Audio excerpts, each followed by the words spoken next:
पुण्याच्या जुन्नर तालुक्यातील पिंपळवडी गावातील 9 वर्षीय चिमुरडीवर अत्याचार करून तिची हत्या करण्यात आली. नराधमाने हे कृत्य नेमकं कसं केलं आणि तो कसा पोलिसांना गुंगारा देत होता हे आपल्याला या रिपोर्टमधून पाहायचं आहे. खरं तर ही चिमुरडी घरी एकटीच होती. आई वडील शेतकामासाठी बाहेर गेलेले होते. ती खेळत होती, टी व्ही पाहत होती. त्याच वेळेला हा नराधम तिच्या जवळ गेला. त्याच्यासोबत सायकल होती. या मुलीला सायकल शिकण्याची खूप इच्छा होती आणि तेच कारण तिला दिलं, चल मी तुला सायकल शिकवतो. आणि मग तो या मार्गानं तिला घेऊन इकडं आला आणि इथून पुढं तो याच दिशेनं जे आहे ते मार्गस्थ झाला. हे परिसर खूप घनदाट जंगलीचं आहे, त्याच्यामुळं पुढं नेमकं काय झालं हे पाहायचं आहे. इथून साधारण 1.5 ते 2 किलोमीटर अंतरावरती हे सगळं दुष्कृत्य घडलेलं आहे. सगळा प्रवास आपल्याला पाहायचा आहे. चिमुकलीच्या घरापासून हा नराधम 1.5 किलोमीटर अंतर कापून आला आणि याच बांबूच्या ठिकाणी त्यानं आपली सायकल लावली आणि मग तो या दिशेनं, म्हणजे जिकडं आपण बघतोय इकडं घनदाट जंगल दिसतंय, बाजूला ओढा आहे आणि मग तो या दिशेनंच पुढे रवाना झाला. सायकल लावून तो 100 मीटर अंतर चालत आला. हे ऊसाचं क्षेत्र आहे आणि याच क्षेत्रातून इथं आपण बघू शकतो उजवीकडं हे नाला आहे आणि तो असाच त्या चिमुरडीला घेऊन या दिशेने गेलेला होता.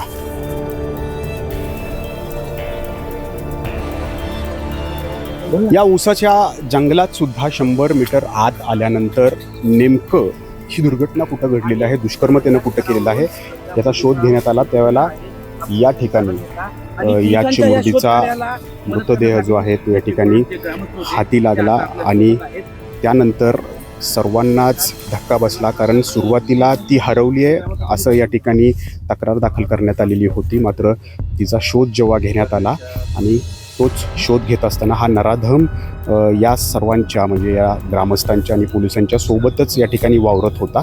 परंतु एका CCTVमध्ये ज्यावेळेला त्याचं स्वतःचं चित्र त्याला दिसलं, तो सायकल घेऊन जात होता, तो म्हटलं की हा मीच आहे. आणि तिथून त्याचं सूत्र जी आहे, ती तपासाची चक्र जी आहे ती फिरली आणि मग त्याला अटक केल्यानंतर त्यानं स्पष्टपणे सांगितलं की मीच हे दुष्कर्म केलेलं आहे आणि ते या ठिकाणी केलं आहे.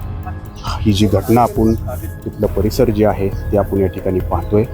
अतिशय निर्मनुष्य स्थळ आहे, घनदाट जंगल आहे, बाजूला ओढा आहे आणि या जंगलाचे मालकसुद्धा आठवड्याभरातून एखाद्या वेळेलाच या ठिकाणी येतात. त्याच्यामुळं इथं कोणी फिरकण्याचा काही संबंध नव्हता. कदाचित त्यानं याआधी या घटनास्थळाची रेकीही केलेली असू शकते आणि याच ठिकाणी जिथं आपल्या अंगावर काटा निर्माण होतो त्या ठिकाणी या 9 वर्षाच्या चिमुरडीला आणून नराधमाने नेमकं काय दुष्कर्म केलं असेल याचा आपण अंदाज बांधूही शकत नाही. या CCTVने नराधमाचं बिंग फोडलं. पोलीस ज्या वेळेला हे CCTV तपासत होते त्यावेळेलाच पोलिसांना पहिला क्लू मिळाला. तो कसा आपण हे जाणून घेणार आहोत. ज्या घरामध्ये या CCTVचं सगळं हे चित्रीकरण आपल्याला पाहायला मिळत आहे आणि हे चित्रीकरण इथं तपासलं जात असताना हा नराधम या घरात होता. तो पहिल्यांदा या ताईंकडे आला. काय म्हणाला होता ताई? आल्यानंतर मला बोलला की ताई तुझे CCTV बघ. CCTVत नाही का याची बहीण, तिचा भाऊ पण आलेला होता. तिच्या हिचा म्हणजे याची बहीण नाहीये. 4 वाजल्यापासून आम्ही शोधतोय, सापडत नाही. ताई तेवढा CCTVचा फुटेज बघती का, असं मला तो बोलला. तो घरात किती वेळ थांबला? त्यानंतर साहेब आले, पोलीस साहेब आले. त्यानंतर त्यांच्यासोबत पण तो आला इथे आणि जवळजवळ 2 तास माझ्या घरात होता. त्याला बरेचसे प्रश्न पण विचारले. तर नाही का त्याला विचारण्यात आलं, मी पण खूप प्रश्न विचारले की तिने कुठला ड्रेस घातलेला होता, कुठल्या कलरची कपडे होती, तू कधी आला, कुठं गेला. साहेबांनी पण प्रश्न विचारले तर त्यांनी सांगितलं नाही का मला माहिती नाही कुठल्या कलरचा ड्रेस घातला होता, काहीच सांगितलं नाही त्याने. आणि मी इकडून आलो, तिकडं गेलो, पाटाला गेलो, मळ्यात गेलो, लेंडेस्थळात गेलो, असे खूप उडवाउडीची उत्तरं दिली. त्याच्यानंतर मी साहेबांना पण बोलले नाही का, साहेब मला याच्यावर डाऊट वाटतोय, थोडीशी तुम्ही याची नाही का चौकशी करा, मला डाऊट वाटतोय. मी साहेबांना पण बोलले होते असं. तर साहेब बोलले हा ताई. साहेबांनी पण मला तसंच सांगितलं, ताई मला पण डाऊट वाटतोय. ऐकून धक्का वाटला नंतर? हो, खूप धक्का वाटला. जेव्हा कळालं ना की यांनीच केलं हे, तर खूप धक्का वाटला. म्हणजे नाही का शॉकिंग गोष्ट ही, असं होणं अवघड आहे. तर याच CCTVमध्ये सायकल एक कैद झालेली होती, परंतु त्या सायकलवर बसणारा व्यक्ती कोण आहे हे पोलिसांच्या किंवा ग्रामस्थांच्या लक्षात येत नव्हतं.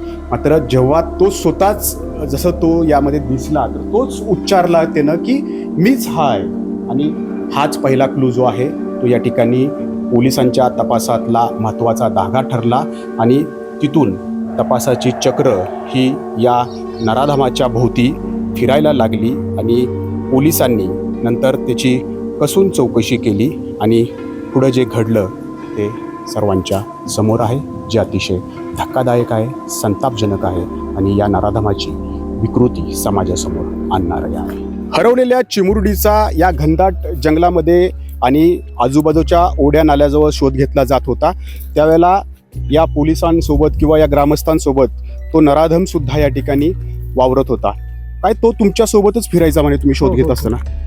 रात्रीच्या वेळेस जेव्हा त्याचा शोध मोहीम चालू होती ना, त्यावेळेस तो सोबत होता.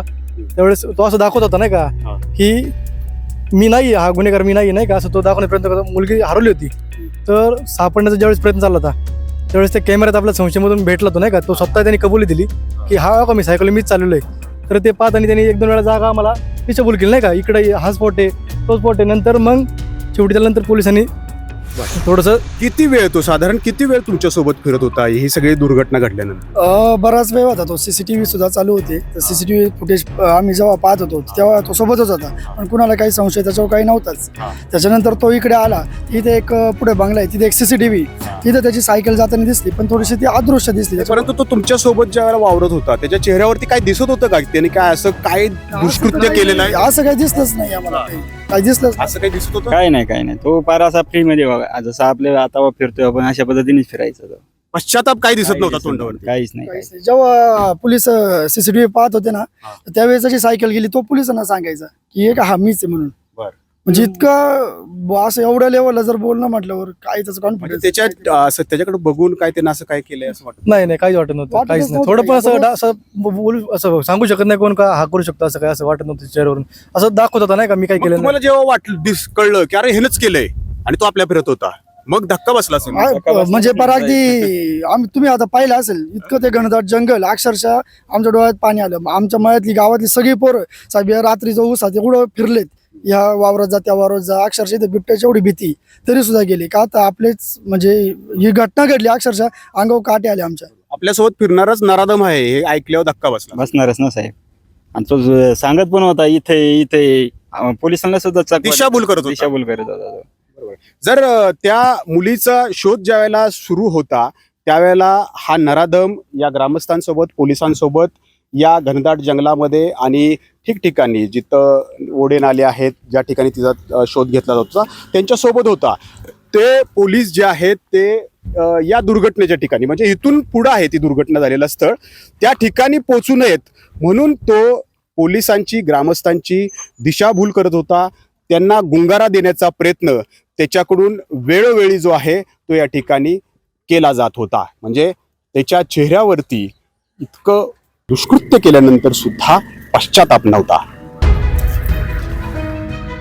नसरापूरच्या चिमुरडीवर अत्याचार करून तिची हत्या करणाऱ्या नराधमाला अवघ्या काही दिवसातच फाशीची शिक्षा सुनावण्यात आली.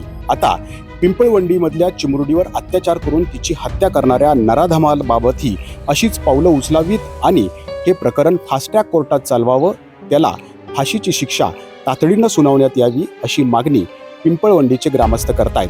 अपेक्षा करूयात पुणे ग्रामीण पोलीस या बाबतीत सुद्धा तितक्याच तत्परतेनं पावलं उचलेल आणि या आरोपीला सुद्धा फाशीची शिक्षा होईल. कॅमेरामन शैलेश जाधवसह नाजिम मुल्ला, ABP माझा, जुन्नर, पुणे.